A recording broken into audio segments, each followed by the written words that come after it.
Assalamualaikum warahmatullahi wabarakatuh.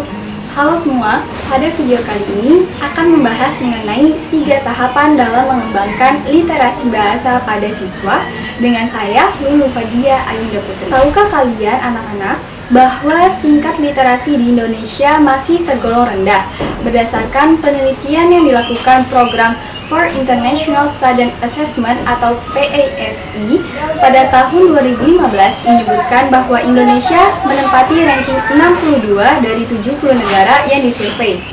Program for International Student Assessment atau PISA ini adalah salah satu program penelitian tahunan ya anak-anak. Kemudian sedangkan menurut Central Connecticut State University merupakan salah satu universitas yang ada di Amerika Serikat, mengungkapkan bahwa Indonesia ini berada di urutan 60 dari 61 negara yang disurvei. Kemudian dapat kita simpulkan ya bahwa dari kedua survei di atas, negara Indonesia ini tingkat literasinya ini masih sangat tergolong rendah. Nah, anak-anak, kita sudah mengetahui ya bahwa literasi di Indonesia ini masih sangat tergolong rendah dibandingkan dengan negara-negara lain. Upaya pemerintah, guru-guru dalam meningkatkan budaya literasi khususnya di sekolah ini sudah banyak dilakukan. Tinggal kalian saja sebagai siswa sadar bahwa literasi itu sangat dibutuhkan bagi kalian sendiri. Untuk apa sih literasi itu? Nah, anak-anak, pasti dari kalian masih banyak yang bingung, sepenting apa sih literasi itu? Sebelum kita mengetahui sepenting apa literasi itu, kalian harus tahu apa sih literasi itu. Jadi, apa sih literasi itu? Secara sederhana, literasi bahasa dapat dipahami sebagai kemampuan dalam berbahasa, yakni kemampuan memahami, menggunakan, mentransformasi, menganalisis, dan mendekonstruksi teks bahasa. Dalam prasarana pembelajaran bahasa, literasi sendiri diartikan sebagai melek huruf, kemampuan baca tulis, kemelek wancanaan, atau kecakapan dalam membaca dan menulis.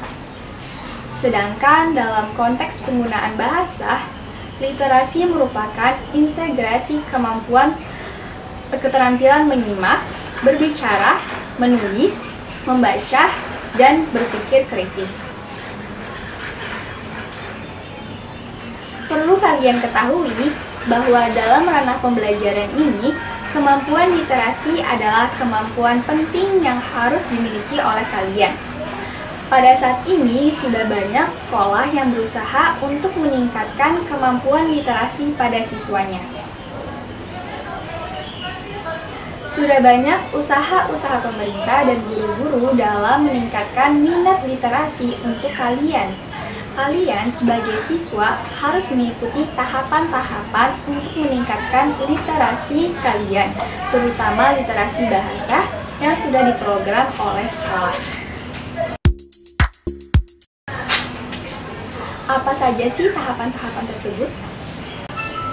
Tahapan pertama adalah dengan pembiasaan, yaitu menemukan minat bakat kalian melalui kegiatan 15 menit membaca yang sudah menjadi program sekolah.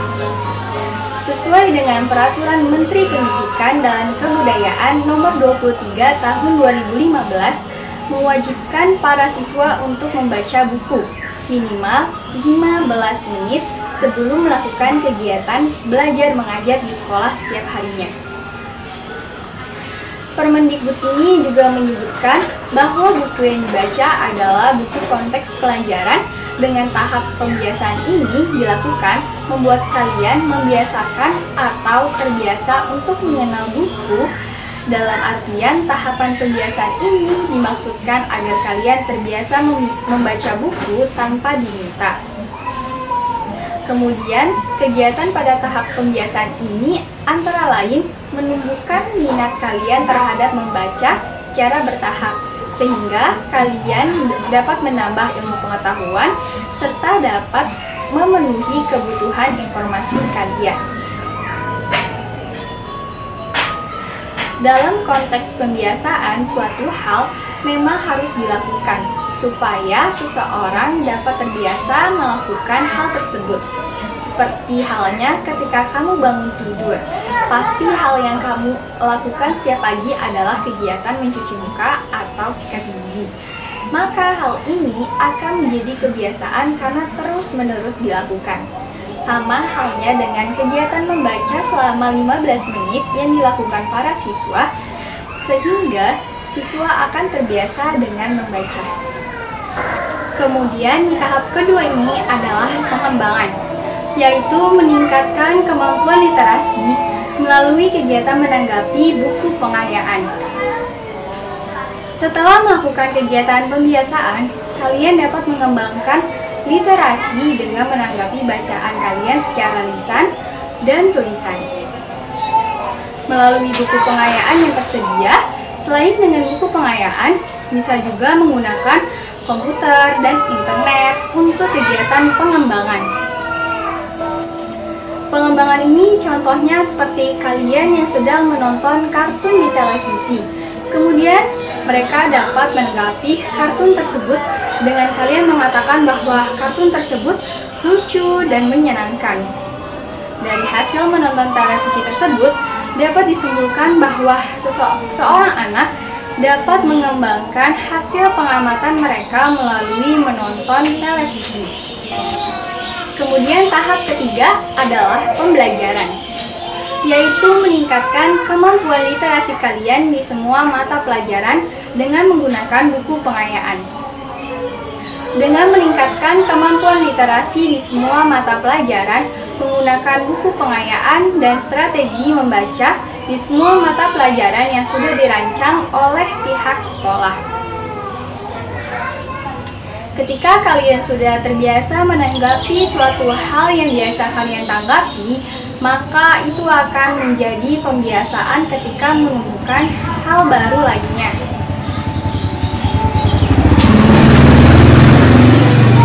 Seperti kalian melihat sebuah tayangan di televisi yang tidak patut ditonton, maka insting kalian akan bekerja dengan cepat menanggapi bahwa kalian tidak boleh menonton tayangan tersebut.